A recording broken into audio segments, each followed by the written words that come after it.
Thank you, MFR. My first time of being on your program. I pray we'll start well and end well.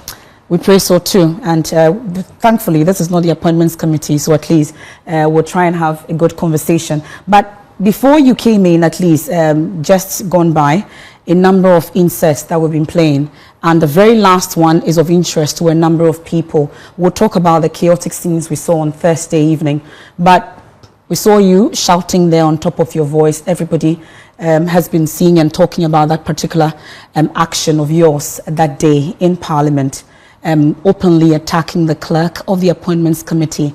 What exactly was going on? What led you to actually openly attack her in the manner that you did? Well, Mr. Thank you very much. I appreciate the opportunity to be on your platform. I'm a politician and you are a journalist. So obviously there are things that I may do, you may not understand. But once you've given me the opportunity, I may explain some few matters to you. I think in Parliament, we are assisted by our clerks, and the clerks are supposed to be non-partisan, and they are supposed to be very neutral. And the practice has been that in all situations, they ensure that both parties, the majority, minority, are well informed. I was once upon a time a majority leader. This same clerk to the appointment committee will insist that until the minority sees a report, she would never ever sign. I ran through a lot of difficulties. There were times I would call her into my office, plead with her that, look, the minority was being unreasonable and government business was delaying. She will say no.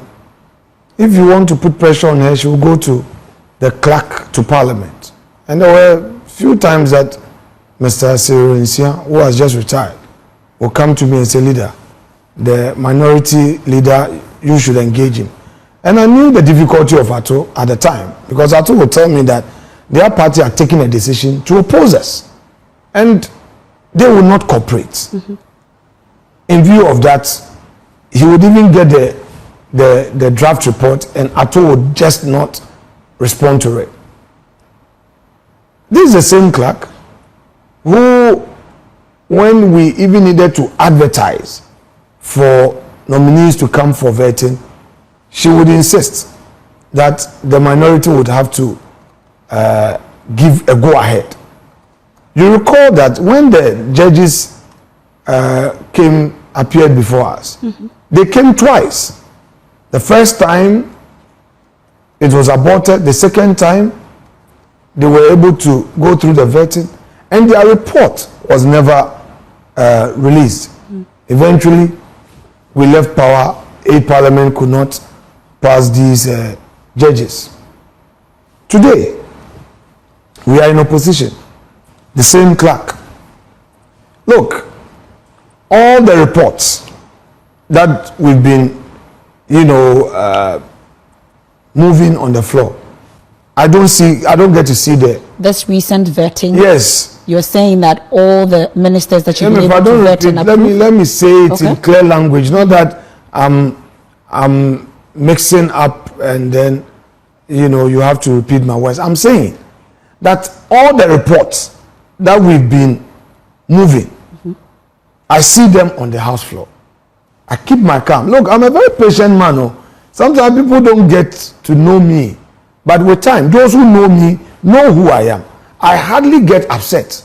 I would keep my calm until I realize that the person is taking me for granted. When it gets to that point, I'm sorry. Or was that the right forum for the... No, don't worry. Let me get... You've given me the chance to explain something to you. I kept complaining to her. Even the chairman of the committee was complaining that, oh, clerk, I thought you've given it to minority leader. He said, oh, I sent one of my boys. And he said, which boy? And these same people she claims she's been sending will say, oh, they've not seen me. And it's not as if I am not in Parliament. All right? There was one particular matter. Honorable Ama Kofi-Boa, because of what he did to President Akufo-Addo, the party took a position that we should take a secret ballot on him. So along the way, he decided to smoke the peace pipe with us. And I told him, look, let's have an understanding of your apology. So a text was agreed upon. And the majority leader, and let me again continuously commend Mahama Ayariga for his industry in leading real parliamentary diplomacy. All right? Ayariga engaged me. We agreed on a text. And the text was relayed to the clerk to be inserted in the report. After finishing the thing, I'm supposed to see, because I was under pressure from my party at the highest level of the party. All right? I didn't see it. I was in my office attending to some administrative matters, and I was watching the proceedings. I realized that Bua's report was being taken.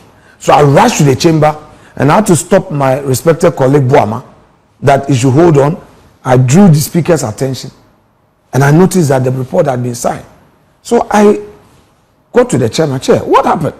He said, oh, they brought it, she signed, he signed. Now, if that mistake had gone through, what would be of the minority leader? It means that I'm not diligent. But was your input needed before the signatures? Of course, at all times. Okay. In Parliament, reports are signed by the clerk to the committee and the chair. When the minority leader does not sign. No, but the practice is that you see it. You have to look at the draft. Go and ask all the people I agree, in Parliament. but the process is such that she takes instructions from the chair of the committee as well. Now, if you want me to open up, the chair has also been complaining about the clerk. Look at some of the letters. You see, Omanibu Ama, for instance. We were sitting there at 9. We asked her, Madam Clerk, the letter to Omanibu, say, oh, I gave him 9 o'clock. Did you call him? He said, yes, I did. When I put out the information, and later Joyce Mutabawa rushed to me and whispered to me, the leader, they gave Omani 11 o'clock. When eventually Omani came with his letter for 11 o'clock, we asked her again. She said, oh, she asked somebody. You cause us embarrassment, okay? She would wait at midnight.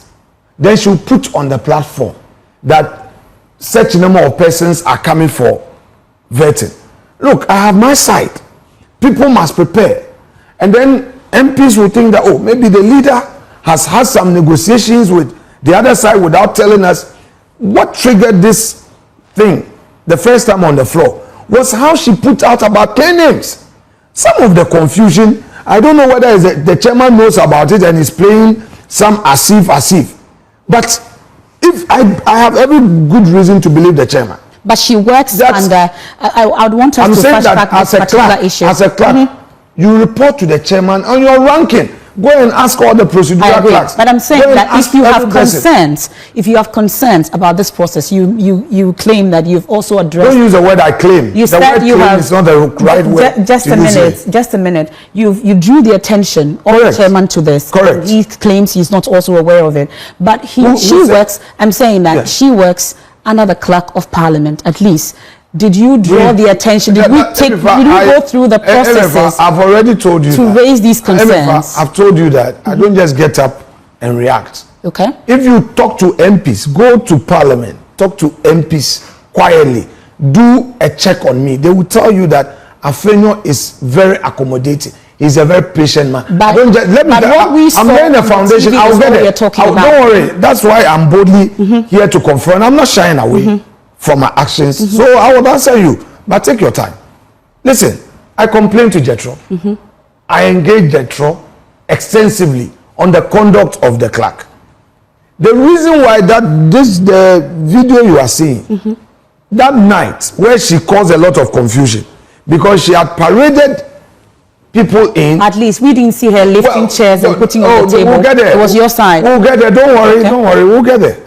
Let's do it. If you insinuate, we may not end the program. Allow us to have a peaceful engagement. We will definitely. If you try to insinuate, I will just leave here quietly. You don't have very well. So let's have a conversation. Okay. Don't insinuate. Give me respect. Let me give you respect, so that we engage. Is that okay? That's what we're doing. Right. So let me explain my side of the story. So we had realized that even the chairman did not know that she has given out invitation. All the morning, my deputy was the one who sat in the pre-sitting meeting. And she relayed to me that, leader, we've agreed to do 3. By the time we finish the 3, our colleagues reached out to us that they want 1 more to make it 4. We said, no problem.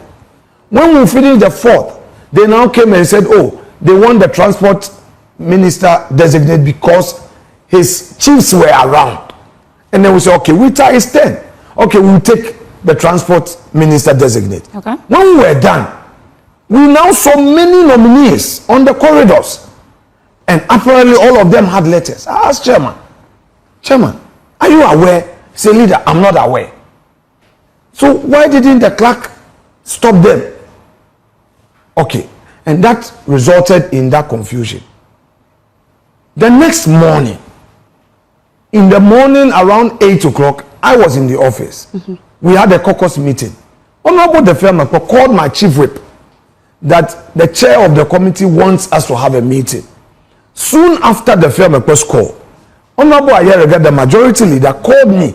The leader, where are you? I said, I'm in my office. He said, look, I'm coming over. I want us to have a meeting so that we can have a smooth takeoff. I said, no problem. So we're sitting down in the office waiting for the meeting for Ayerega to come. And we saw on the screen that Akano was taking an oath. I mean, for my problem is this. You are the clerk to the committee. You administer the oath. You know the procedure. You get the majority leader, you get the majority and the minority side. You are supposed to counsel us. You see that in proceedings in the house, the clerk would always mount the high table, go to Mr. Speaker and whisper something. On all situations, you see the clerk busily going to majority and minority. On what basis will you, the clerk, proceed to do what you're doing? Anyway, we got in. I was not happy. My side felt that I was showing weakness because you tell us one thing, another thing is happening. Is that okay? Now, on talking about what happened, subsequently, the clerk to Parliament has engaged me. We are discussing the matter. When we are done with the discussion, which I believe we should be done tomorrow, I would come out with a statement regarding the incident. I will speak no more about it. In hindsight, did you overreact that day? Let me repeat myself. I'm saying that the clerk to Parliament has engaged me. Yes. We are talking. She's being talked to. We hope to be done tomorrow. When we are done, expect a statement from our office regarding we are looking forward to I'm saying that I would answer no more on this incident. You've been explaining this whole while. I would want to find out from you, upon sober reflections, do you think you overreacted that day?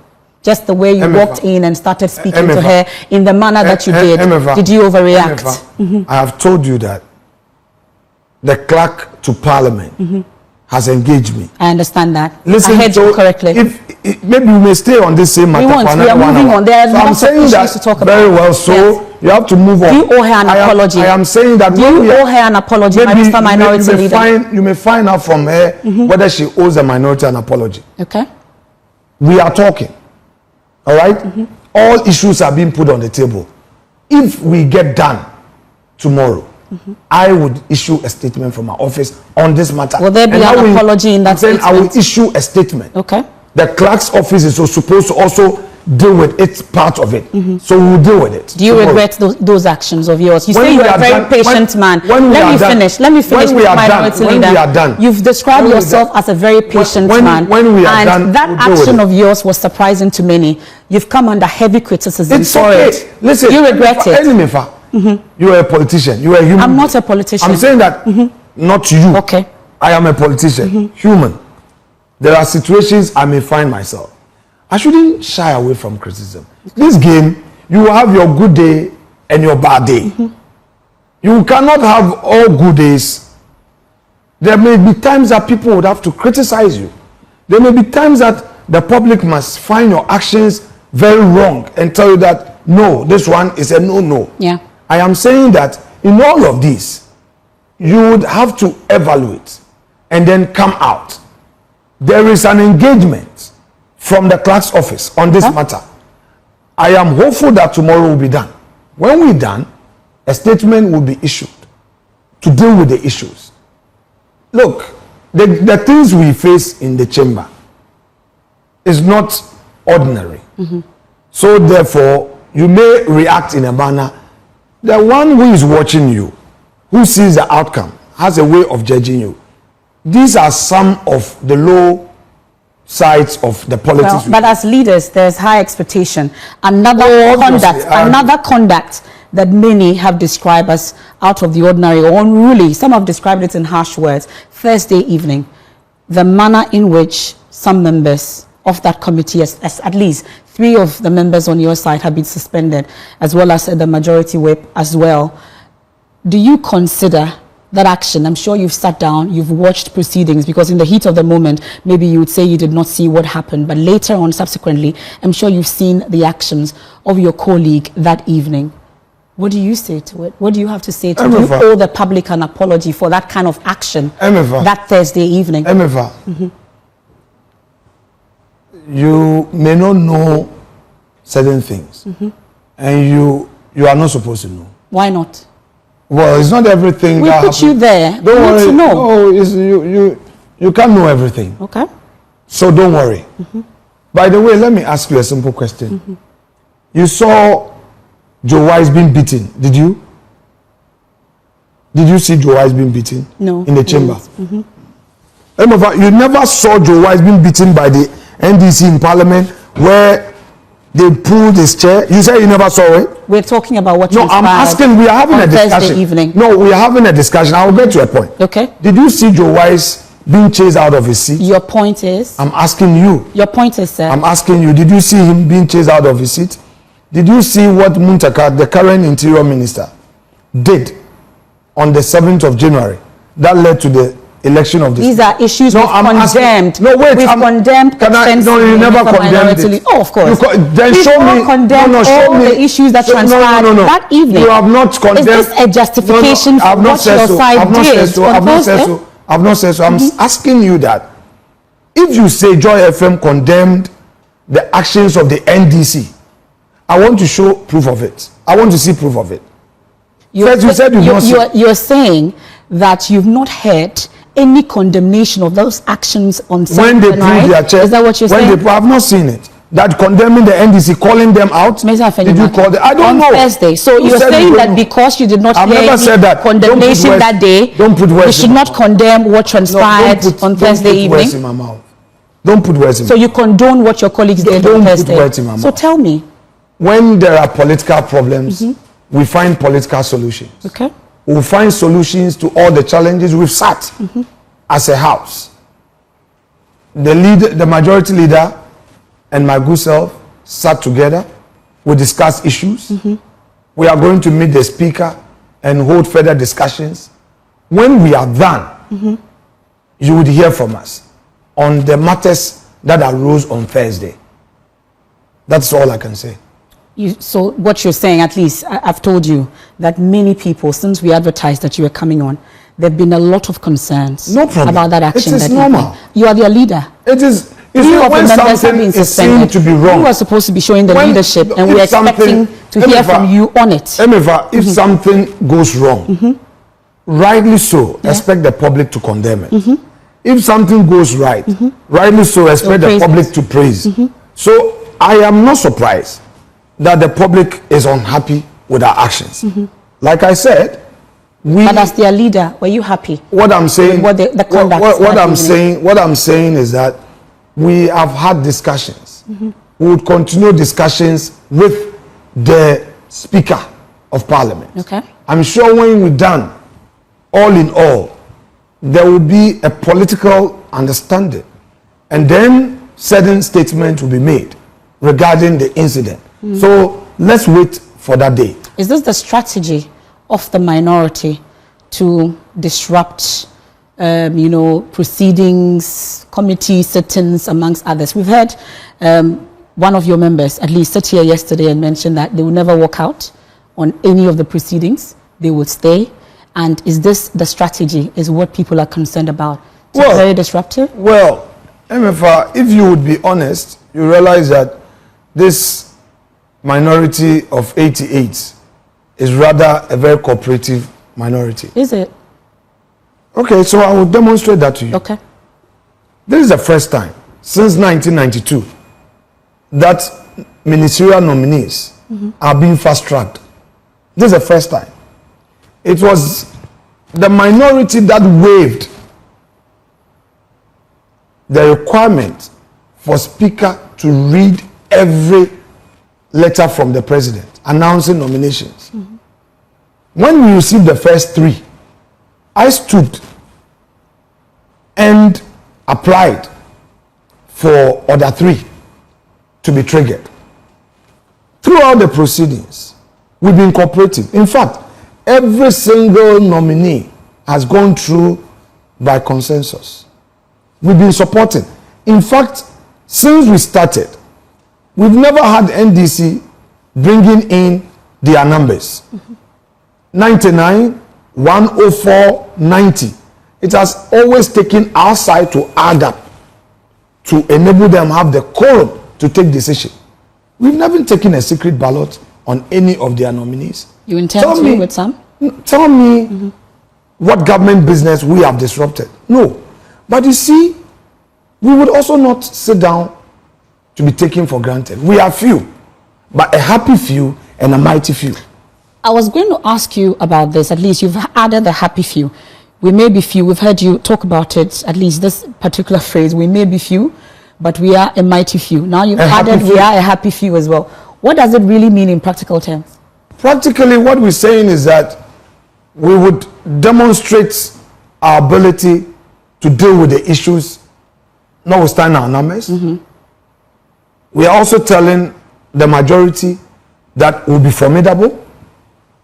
We are also telling the majority that reach out and cooperate. Reach out and let's discuss. But you see, I don't want to mention names here. But if our friends will support their leader on the path he's taking, nobody will hear about us. Because you see, even I hear for the chair, there are things that I may not disclose here, but let me just give you a bit of it. There are members on the NDC side who come. Maybe you don't watch the TV, you know, the cameras, what they show you, maybe some of you don't pay attention to other aspects, but watch carefully. Live with the chairman alone.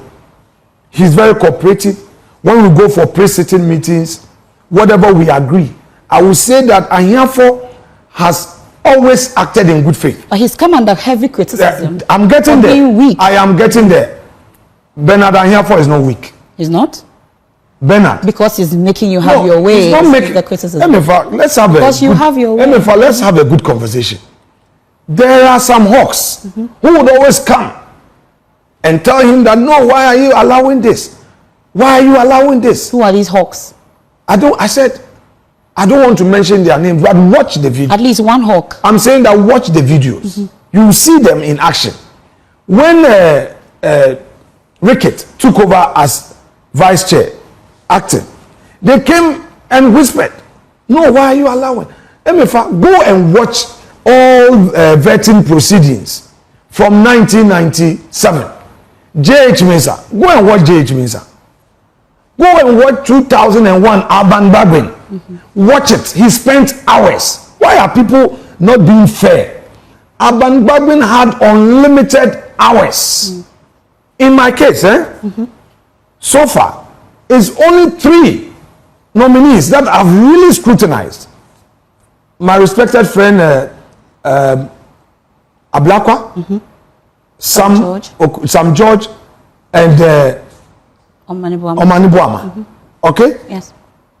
All the others, some of them, I sit in my office, I watch. Was there a special reason why you spent? I want to tell you that I don't abuse my powers. Okay. I don't abuse the dispensation I have as a leader. Okay? Some of them, I sit there. Look at Trade Minister, the lawyer. She came. I looked at the policy questions. We know her demeanor. We've been with her in Parliament. When you got to my turn, I said no question. The widow, Greater Accra, Oklu. when it got to her, all manner of, lawyers, advocates, interventions, we looked at the situation, we said, well, she's a member of parliament. This woman is not controversial. She doesn't hurt people. We looked at their profile. You see, and bear in mind that before I vet, I check people's background. I have to look at your persona, your CV, look at your track record in parliament. Have you raised controversies? Because the thing is supposed to come under Article 78, which you already qualify. So I have to look at other issues. Now, Sam George, before Sam's vetting, I've known Sam since my days at Trade Fair when he was hiring my trucks to do business. Which you made clear. And Sam has been my brother. Okay? I call Sam in the presence of another senior member of our party. I said, Sam, you know what? You made certain disparaging comments. You denigrated Akufo-Addo. I beg of you. I expect you that when you come, those ones that you went in excess of the regular behavior expected of an MP, at least accept that you could have done better. Chief Justice. Reaction? Chief Justice. You said A, B, C, D. I think you could have been measured. Can we deal with it? If you do, we should be fine. His response was that could be suicidal. I said, Sam, it doesn't take anything away. We all make mistakes. A lot of times I go public to apologize. It doesn't take anything away from me. So please try and see how to balance it. In any event, Sam, I'm not the one to destroy your career. I won't do it. And you know me. That is why I brought St. Francis of Assisi prayer. And I gave it to him that read. I wanted us to start on a very calm tone. And then let him know that I really would act in good faith. But watch again Sam's posture. Still insisting to the extent that you say Akufo-Addo is a beneficiary. Go and check Oxford meaning of the word beneficiary, meaning that he financially benefited. This is the man who has been president for 8 years. You may have your problem with him, but after he's left office, you don't come. You are now getting into government too. Sam has not been in government before. He has not seen the trappings of power before. This is his first time as a young man. He's going to see, perhaps he's going to be the youngest cabinet minister. Okay? Sam, I felt that my brother could have done it better. Then on the issue of the CJ, the way Sam had dealt with the woman, I felt that he could take time and say, look, yes, I criticize her, but I think these words I used were too strong. That was all I was expecting from my brother. But Sam was going on, and bear in mind that I also have the party. I'm not there on my own. It does look like you're under pressure from the party. No, don't let us go under pressure. A leader is supposed to carry everything. If you know you can't stand the heat, don't get in there. All right? I have to now ask him the necessary questions. If you are there to disrespect my president, I mean the president of Ghana, the former leader of my party, so I sit there, watch you, insult him, and go away. No, no politicians will do that. Now let's deal with Mr. Ablakwa. Yes. Ablakwa is one person I respect so much. We share the same esprit de corps. He's somebody, we entered parliament together. He knows what is between the two of us. Some of his designer suits, I will ask him, Ablakwa, show me the design, I'll go and buy. He wears nice shoes. He dresses well, a gentleman, dressing, whatever. We relate well. Before his vetting, I asked Ablakwa whether we didn't sit as brothers. I said, Sammy, there were things that you went overboard. I think if you make concessions, we'll be fine. Is that okay? Meanwhile, I was aware that this is Aura, guys, have been flying drones in Winneba on my property. I kept quiet. I managed it. They've been flying. They go to my beachfront property. They mounted a drone. They flew it from the community center just by the Nshona. Okay? And my boys saw it. I told them, ignore. When government changes, people do all manner of things. They went to my White House. the one at the veterinary area, flew, checking Winneba as well. Winneba. In Abelempe, you'll be there and you'll be seeing drones. In the morning, the policemen have been seeing it. They told me, I said, ignore. Sometimes early in the morning, we see that behind the rail line. But I know that it is spying my house. What is the business of drones in the minority leaders' house? Meanwhile, I've lived in my Abelempe residence for over 20 years. My firstborn is 21. I lived there before having given birth to Ian. Is that okay? My residence in Winneba, I've had my properties all these years. I'm a businessman. I am a well-established person. All these properties. Are you able to respond to people who have also started questioning that, at least by the calculations they are making, you must have been 21 before acquiring that particular property? What were you doing amongst them? Don't worry. Let's get there. Maybe briefly. No, not briefly. It's an important thing. Don't say briefly. When we finished school, 1997, we had to stay home for 2 years. So I came to hustle in Accra. Through the hustling and schooling, I found my way at Ghana Post. So I was working as a post boy. Rose through the ranks to principal post officer. I was given a scholarship to go and study at Kivas. When I went to Kivas, 99, got in 2001 before I'd come into office. In July, when we vacated, I didn't go back to school because there was a career counseling and they introduced us into entrepreneurship. Okay. So I abandoned school. My colleagues know. I left Kivas at level 300. Okay? I didn't go back to school. I abandoned school to come and chase money. I bought my first Mercedes, my BMW. I still have those old cars packed. Okay. I was fine. No, MFA, you must hear this. You brought it. Even if it is the last minute. You are not done. But we've heard you. No, you want to know. Please get the facts. And I started running my business. I married. I had my wedding at age 23. My wife was 22. Is that okay?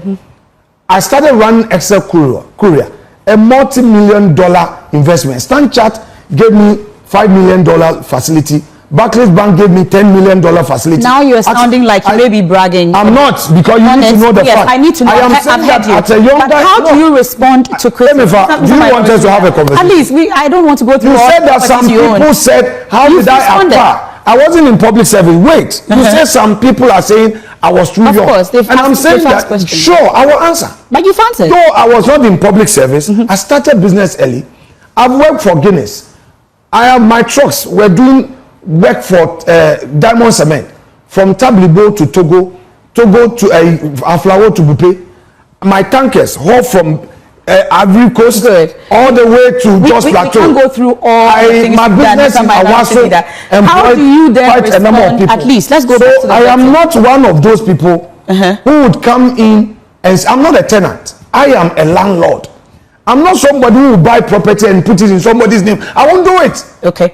I will never do it. It is my bona fide. Yes. And I am proud of my work as a businessman. It's the reason why I didn't go into government.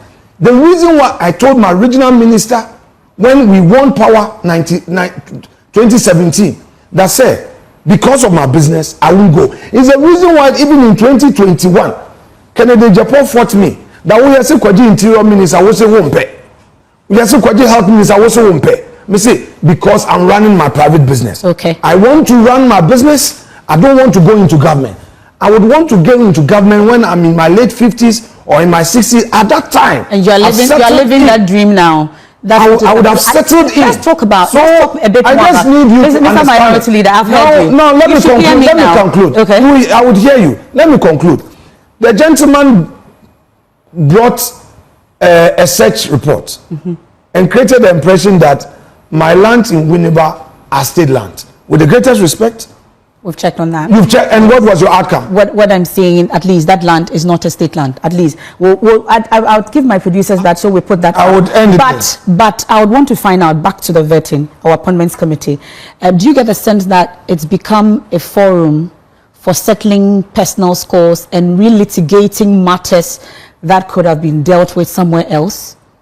MFA, again, I believe that if you've watched Honorable Bagbin of Nadole Kalio as he then was and is vetting, you won't draw this conclusion. I believe that if you've watched Harun Edrisu, look, in 2017 and 2021, we spent hours where Muntaka will bring videos. It's not really about the hours, but it does appear that it looks like personal scores are being settled. Okay, so give me using the appointments committee is the criticism. And it does appear that competence is not the key concern for the committee. And you have come under that criticism. Give me an example of personal scores. Who do I have a score to settle with? You don't have a personal score with anyone. No, ask who. Okay. So at least, let's talk about the three, at least Omani Bwama has gone through. How about Ablakwa and Sam George? We've not taken a decision. Or there will be a secret. We've not taken a decision yet. You know that. How is it going? You know that Speaker made certain statements on the floor, and we recuse ourselves. I'm sure from tomorrow, when we engage, we will know what to do. We've not taken a decision yet. Okay, but does it look like they will go through a consensus or your side? We've not taken a decision yet. When we take a decision, the public will know. Okay. Well, we'll talk about the suspensions. I promised our listeners and our viewers that we have a number of questions that we'll go through. But our radio audience will leave us at this point, and the Walk with Jesus will take over. But we continue right here on the Joy News channel, on myjoyonline.com and all our social media platforms. I promised you, and we're going to take all the questions, a number of them that have come in. But the suspensions, as a result of Thursday's incident, I've seen the concerns that your side have raised. What exactly is going to happen going forward? Well, Mr. Speaker, we call him Father, oh Father. He is the father of the house. He's taking certain decisions. Our side is not happy with it. We believe that we should be able to engage him. Throughout this weekend, we've not had a successful engagement yet. I'm sure tomorrow, being Monday, we'll be able to sit with him and express all our concerns and find a solution. So, to that extent, I would say that let's wait and see. Okay. But the walkout, for instance, that led to at least pave the way for all nominees. We didn't walk out. Okay. What happened? We recused ourselves. Your reporter was there. I mean, for some time, let's deal with the facts. So you just recused yourself as a result of Mr. Speaker's ruling. Yes. Mr. Speaker said the selection committee should meet immediately to reconstitute the committee, the appointment committee. Yes. So we said, we drew the chairman's attention because the chairman and I were both not there. Yes. It was my whip who came to report to me the happenings in the. So where I was going with this is that the chamber. Are you going to then challenge the legitimacy of the work the committee did after you recused yourself? I've told you that we'll engage Mr. Speaker tomorrow. All matters will come to the table for discussion. Okay. Don't let me rush to say this or that or that. First of all, we need to engage the man, and I want to give him that respect to engage. If things get to the point where we all expect, I'm sure we'll be fine. Okay. Whatever it is, there would be a way out. So you wait, let's engage Mr. Speaker, so that we bring clarity to all the issues. Okay. We'll simmer a bit and go to the questions, but you're a Catholic. You went to church today? Did you go for mass? Today I wasn't at mass. I'm going there because we've heard, at least we've seen the statement from the Catholic Church, at least the Accra Diocese, Archdiocese. It was as a result of that question you posed as part of your vetting, the issue about Freemasonry. It came up. Some have wondered why religion and secret society, amongst others, came up during that, but I'm sure you tell us why. I asked that because they've said that a true Catholic cannot be a Freemason. So which one are you choosing? You still maintain your true Catholic and still be a Mason? Okay, so I am under the Cape Coast Archdiocese. Okay. My Archbishop is Pamaboko. My Archbishop has not written a letter to me. At least they've not issued a statement, but the Accra Archdiocese. Can I finish? Okay. That's a statement. Can I finish? Finish. I listened to you in silence. Archbishop Pamaboko has not written to me. I've not been denied an opportunity to take communion father celebrates Mass with me, either at home or in the office. I think that many people have misconception about Freemasonry. So hear me on this and quote me any day. 1, Freemasonry is not an occultic society. 2, Freemasonry is not a secret society. Freemasonry is not an antichrist organization. I am a Christian, and I will not join a society that is an antichrist society. Those things you watch on TV, they say occult, taking blood, doing those religious things, that's not Freemasonry. In fact, at the perfection stage of Masonry, you must profess Christ.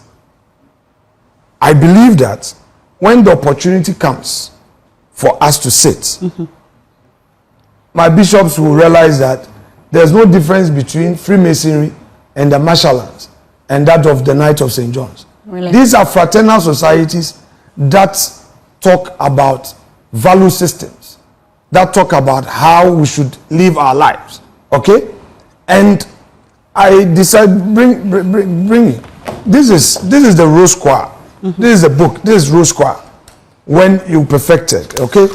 Everything in this is about the New Testament. Everything in this book, I will leave it with you, is about Christ. And if you have time, I want to read something to you. I want to read something. Briefly. No, you need to know. If you don't have the time, let us leave it, because me, I don't want to read please, in between. This is also my studio. This is so I won't force you. Committee. I won't so force if you. I say briefly, we go. No, it can't be brief. Yes. You are supposed to know. If you won't have time, we can schedule another time. This is not a Bible. I would wish to know a Bible. So I will leave it to you. Yes, leave it. I don't want to read part and leave another. I want you to have a full understanding. If me, Kwame, sitting here, I know that Masonry is some occultic society. I won't even talk about it. Or is some secret be that I have. There are, in Freemasonry, we have Methodist priests who attend Masonry. Okay. We have a lot of Christians. No. Let me explain something. I'm sure that because of this issue of the Catholics and the Anglican, the history, you know, how Anglican came out of the Catholic Church. The Church of England. I think that is basically historical. The rivalry is historical. But there's nothing very substantial, okay, that will say that, oh, there's something. With the greatest respect, I believe that whoever is criticizing Masonry has not had the opportunity to know what Masonry about. So in brief, you disagree that a true Catholic cannot be a Mason? I am saying that in principle, there should be nothing wrong with a Catholic being a Mason. If the Archdiocese of Cape Coast also issues a similar statement, no, they won't issue a statement. I know Pamaboko. If he has, His Eminence would call me and engage me. In fact, I don't want to comment on the statement that was in circulation. But if you look at it, was it really a statement? It was a letter that a Reverend Father has written to a bishop, and the bishop had responded, and it found its way in the media. That is why I'm very careful, because I try to pay attention to detail. If you are not careful, you go and say something and you'll be wrong. A letter was written seeking clarity, and the bishop responded to the letter. As to how the response found its way in the media is a different matter. But let me tell you that last week, today is Sunday, right? Yes. I think on Thursday, you know, second deputy speaker is also a Catholic. You know, he called me that, oh, some of our bishops have asked for my number and they want us to meet to have a discussion, which is very good. When we have the discussion and, you know, we're able to come to a conclusion, I'm sure that the public will get to know. But for now, there is nothing that I would say stand in the way of Christianity because of Masonry. No, it is not. Okay. It is a noble society that teaches how to live life, how to even be a better Christian. Okay, let's take some more questions. At least this is the time we start taking the number of questions that you've sent in. So yeah, if you're ready, you project the questions that we've received so far. I'll try and see if I can read the comments. So this one is from Kofi. Has the vetting committee become a forum to settle personal scores or really matters? Yes, this one, yes. So we've gone through that one. Let's go through the next batch of questions. Yeah, and this one is from Steve and says, wondering why we've turned the vetting into inquisition and retribution, leaving out competence and suitability of the candidates. That's Steve's question. We go on. Let's take a number of them. Let's go through a number of them, and then we can take responses, because it looks like some of them we've responded to. Maunyo says, what kind of democracy are we practicing such that the opposition is only there to ensure the government does not succeed? That's one question that I'm sure we haven't spoken to that we can respond to. Yeah, let's go. And Abu says, I want you to ask him if he thinks it's fair to hold the whole nation at ransom with his endless questions. Does he think that having the right to ask unlimited questions mean he should be reasonable about it? That's Abu's question. Yeah, let's go. And Ebo says, does he think he was fair to the clerk who only operates on the orders of the chair of the committee per their standing orders? So this is an issue, and he's asking if he will apologize to her now that he's aware she's not the one in the wrong. Okay, he's responded to that question. And Kojo says, please play back this abusive public attack of the female clerk. Is it that the example he wants to set for his sons and other young Ghanaians of how to talk to women? And that's Kojo's question. Joshua Clue from Teshi says, per the latest poll by the Global Info Analytics, 64% believe Honorable Afenyo-Markin's performance during the vetting is not satisfactory. Would he reconsider his methodology? You have to validate, Emiva, if you would just allow propagandists. Then next time I won't come to your platform. These are questions from viewers. Let me just go through them. Hold on. Let me tell you something. Hold on. You see, there's a way you as the host would have to see through things. Yes. You don't read because somebody is texting. You get my point. Otherwise, next time you find it difficult for somebody to come to your platform. You do it. Please. You do it. I understand the concept. The only question I read right now. I've been on various platforms. Things that are not factual, the host will not read. The info analytics is. Have you seen the poll? Have you seen the poll? Okay, so you have concerns about the poll. I understand. Please. But I have not read anything derogatory against you, have I? We are politicians. Okay? Yes. We operate in a political environment. Don't bring me here and deal with somebody's political so-called survey and you come and tell me, why is info analytic not dealing with people who claim that they are paying they earn 15,000 Ghana a month, yet they pay dollars for their rent for 8 years? They are not running a poll on them. Let's be fair. If you do that, next time I will readily come here. I've been busy today. Out of respect for you, we appreciate that. So don't bring me here. I appreciate that. Say, anyway, so you have concerns about the global info analytics. Hold on a second. Okay. I've gotten a text. I'm not reading for. Let me read something to you to make the point. And listen, when I'm done. So this is from the Freemasonry. Okay, good. Let me read to you. Who had believed our report, and to whom is the arm of the Lord revealed?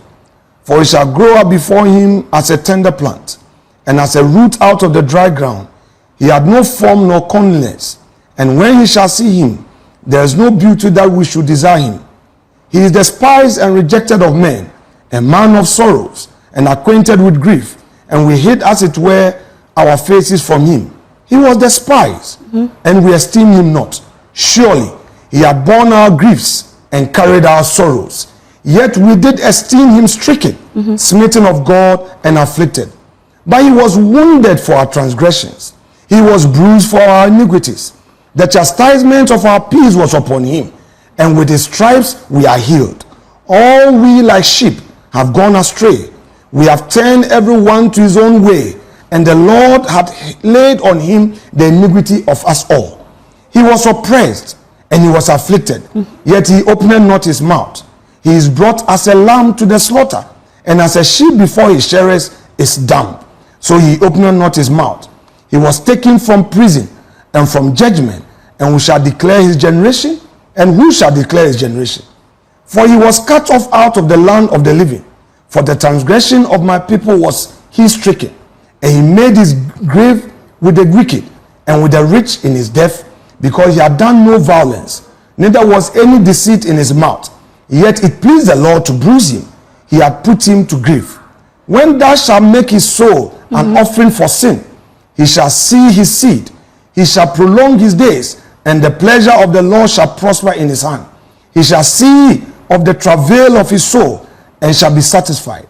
By his knowledge shall my righteous servant justify many, for he shall bear their iniquities. Okay. Therefore will I divide him a portion with the great, and he shall divide the spoil with the strong, because he had poured out his soul unto death, and he was numbered with the transgressors, and he bare the sin of many, and made intercession for the transgressors.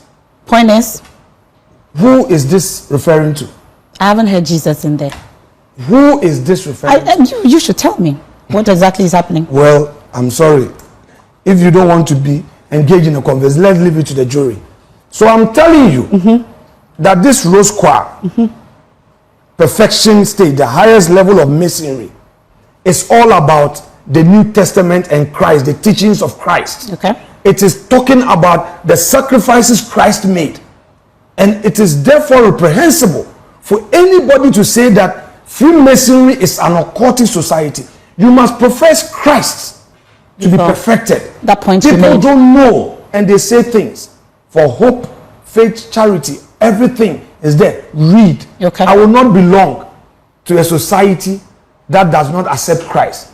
Else, I won't even talk about it. Well, that's the point you've made. That's the point you've made, and we appreciate that. People, you see, people don't know. They say things, and then this is the Mark Masonry. It talks about the rejected stone. It deals with situations where people think that they are perfect and they look down upon people.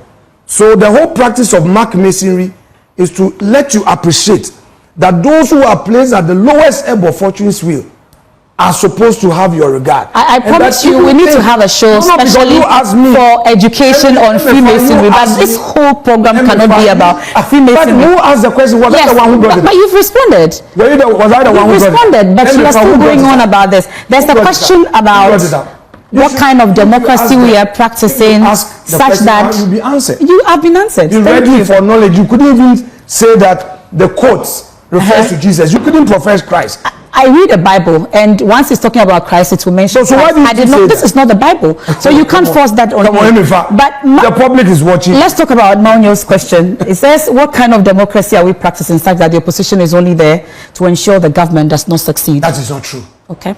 It is the first time in the history of the Fourth Republic that we are seeing ministers through. When we were in power, wearing the NDCs, remember Okojo Oponkroma, what was his sin? Merely because in the 2020 there was a debate, and he made reference to John Mahama as Papano. The NDC got upset with him. They held on to that, and they took a vote on Oponkroma. Remember? Yes. What did Oponkroma do? Let's talk about K.T. Amon. What did K.T. Amon do? They took a vote on him. The judges that they took a vote on. You see, let's be fair. We have been most cooperative. The few instances that we have held people's feet to the fire, these same NDC guys are all over the roofs attacking us. Look, how many? We've done about quite a number of these nominees. And all of them, we fast-track them. They would invoke Order 104. Instead of waiting for 48 hours, Muntaka, we programmed him for a week to be vetted. In 24 hours, we vetted him. Yes. Because they said there was an emergency at the Interior Ministry that he needed to resolve. What else should we do? So you reject the claim that you are just there. But you yourself should also speak for us. Sometimes when the attack is coming, you as an objective media house should correct them. Because but the best I can do is to give the platform, at least, and I've done that. Sometimes you are here to educate, aren't you? Yes. To entertain, educate, and inform. Yes. If somebody is uninformed, you educate the person. Don't let it be that, oh, the opposition is obstructive. We've never been obstructive. When they were going to choose a speaker, the NDC, they had somebody in mind. Did we support them to bring another person? We supported Bagbin. Today, when they proposed Bagbin, I seconded the motion. Correct? Yes. Was there a second nomination?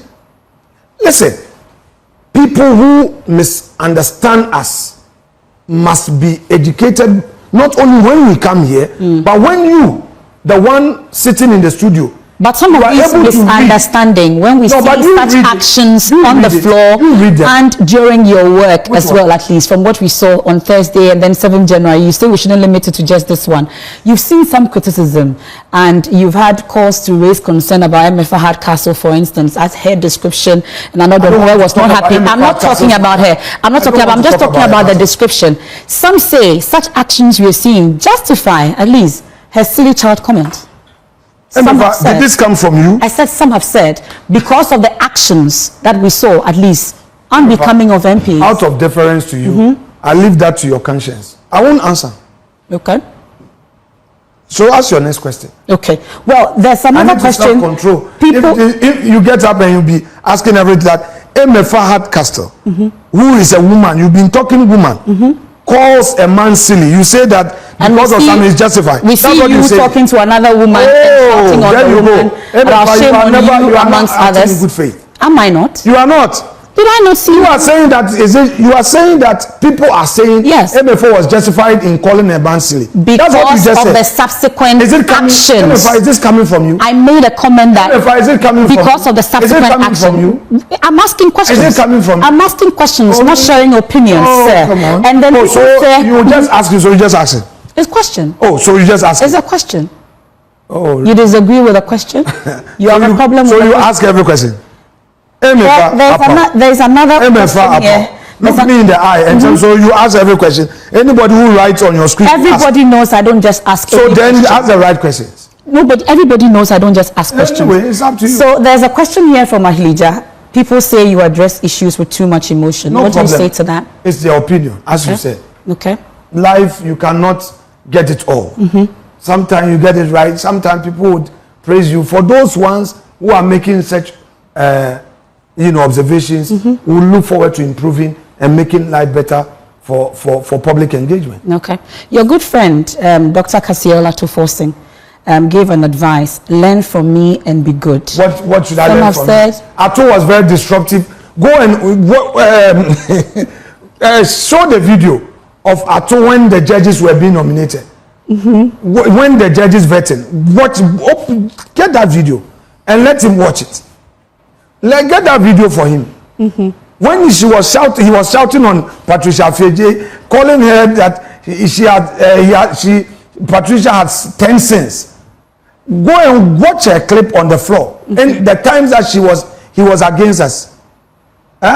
Don't be following political statements. Okay, so you won't learn. There's nothing to learn from him. I'm saying that watch him on the vetting. Ato, you remember when Ato was vetting Katie Amon?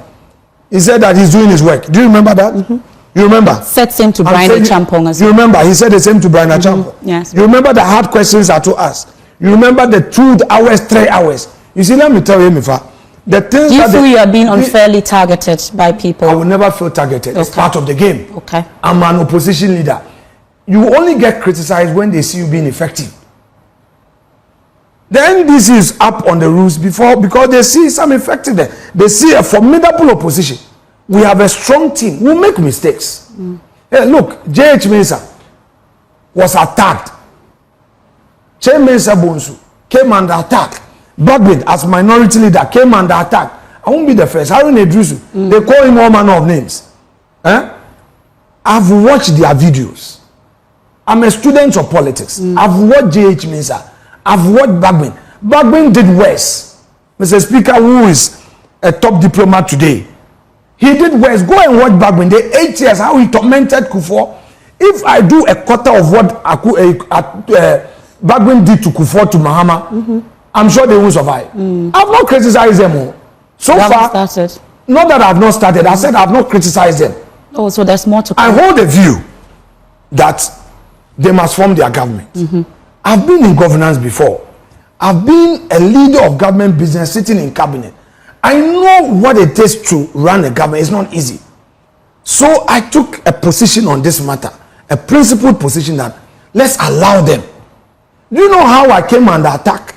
My people were attacking me. I had to defend myself, call a caucus meeting to explain. People didn't understand why I was waiving that clause, that practice that we should wait for 2 weeks. You remember any name that came, within 3 days they are being vetted. Within a day, being vetted. You know how I came under attack, but I stood my ground. I've been in this game for some time. I know that all the days are not equal. If you want to be praised all the time, and by the way, me, I don't listen to social media. Okay. I don't watch. You don't? Because if I do, I will have depression. Okay. So if you insult me, I don't even know you've insulted me. You get my point? 3 days ago or so, somebody was sitting somewhere attacking me. And he deployed people to be calling me to listen. Anytime those people called, I block them. Okay. Because I won't waste my time. You know, we have something called clinical coding. This is my role. I should detach and move on. When I get home, I don't need to take a sleeping tab. I get on and I sleep and sleep well. I wake up, I read, do my research, do what I'm supposed to do, because this is politics. Okay. Somebody is happy, somebody is not happy. The country is polarized politically. So you don't expect everybody to praise you.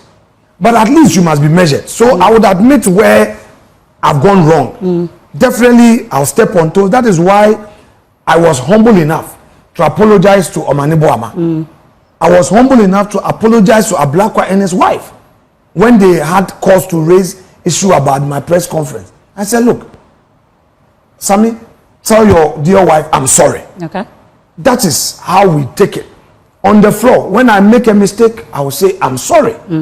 Where I feel strongly about it and I feel that the words I used, I could have done it better, I will retreat and use a better adjective or better phrase. Check my record. I wouldn't want to be arrogant. I wouldn't want to have a certain tag of arrogance. But I'm a human being. I'm leading a mighty few.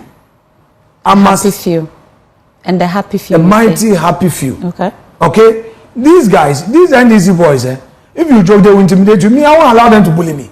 They can't bully us. If we allow them, they will bully us. But you yourself, some have said you are such a bully. But if you bully me, I'll bully you. Okay. Like if you will try to bully me, I'll bully you. Have I bullied you? You can't try. Okay. So what do you think about the appointments that JM has made so far? Are they the right people? MFA. The people that have come before you so MFA. far, briefly. People so that have we can worked wrap for up. him. We are in a political enterprise. I'm not here to say somebody is good, somebody is bad. My only worry I have is that some of the double standard posture of some of our NDC colleagues. They create the impression that everything about MPP is bad. For instance, protocol. I raised it. You see, MFA, sometimes I do things deliberately for a certain effect. I served on the Defense and Interior Committee 2013 to 2017. In opposition, I had protocol recruitment. Ben Kumbo gave Defense and Interior Committee, he gave us some protocol. Okay? Police, Ghana Police Service, we got some protocol. I would say the truth. When we came into office, I was a member of Defense and Interior. Kennedy Japan was the chairman. The NDC members were getting more. Their ranking got more than me. I was in government too. Kennedy looked into my eyes. I'll say, hey, or you penny, Yama 20 something. Yeah, check or no. Okay. As I say, the same NDC who told you the last recruitment, those Ghanaians who are training, who told you the NDC they didn't give them some? Henry Kote, he gave them. So it raises the concerns about the kinds of people that end up in our security services. Henry gave the qualification. Yeah. That makes sure your nominee qualifies. Okay. Your nominee should have bought the forms. Your nominee should have the best set, should be of that age, should pass a medical test. So those conditions were there. Okay. So that they give an equal opportunity. But sometimes our friends want to deny in public and say, and the recruitment, they know nothing about it. That is, with the greatest respect, unfair to my government. Two, this issue of looting. MFA, I pray that we get a full day to talk about this so-called looting. Okay. Anybody who commits a crime must face the law. I will not say that because of politics, somebody who has committed a crime will not face the law. But if you go to Cantonment, you go to chain homes, the entire chain homes was a state land that a private developer acquired from the state. Why is the so-called ORA not interested in going to chain homes to question all the property owners that you have looted? Okay. If you go to Cantonment, all these huge apartments owned by the Turkish, the Lebanese, Syrians, Indians, British, American, all investors from all parts of the world, including Ghanaians, own properties in Cantonment, rich, Roman rich, and all. You know, when Mr. Blanco was talking about looting, there were some big men behind him, who I know own state lands at Ridge. Okay. Huge acreage. But these are things you do not Hold on. Look, many a break a grow. Okay. Inyan sembia na waka. Bojato masa. Inyan sembia na nimpa. It's one oka. They are acting childish. And they are creating an impression that they are righteous. That is why they cannot boldly claim that, say that they own a property at Airport Hills. That is why they say, my wife takes care of me. I am a tenant. Who is the fight? Who are you talking about? Who in this country will stay at Airport Hills and rent that place? You build to own. The covenant in the agreement is that it's owner occupation. They won't allow you to rent. Okay. Well, we're wrapping up. At least, really, our time is up. But it's early days yet. Just a few days into you being the minority leader. How have you fared so far? If you were to rate yourself? No, that you know. 10 minutes. How have you fared so far? That I cannot. Don't rate yourself. How have you fared? Well, it's been challenging. It's tough. MPP is a party of equals. You need to really consult broadly. You cannot be taking unilateral decisions. Again, I think, let me thank some very good friends who have had cause to always look at my actions and criticize in one way or the other, commend me when I do it well, criticize where I go wrong, and they are continuously shaping me. To be in that hot seat is not easy. You need to have the strength and be able to do it and do it well. So God be my guide. I keep praying. I have a prayer team. Father has been very supportive. I have an Anglican priest in Winneba. Your prayer who is always. Yes, I believe in prayer. When Sam George was talking about Holy Spirit baptism, I received Holy Spirit baptism way back in St. Augustine's. Okay. Okay? He doesn't know. We've not had the opportunity to talk about religion.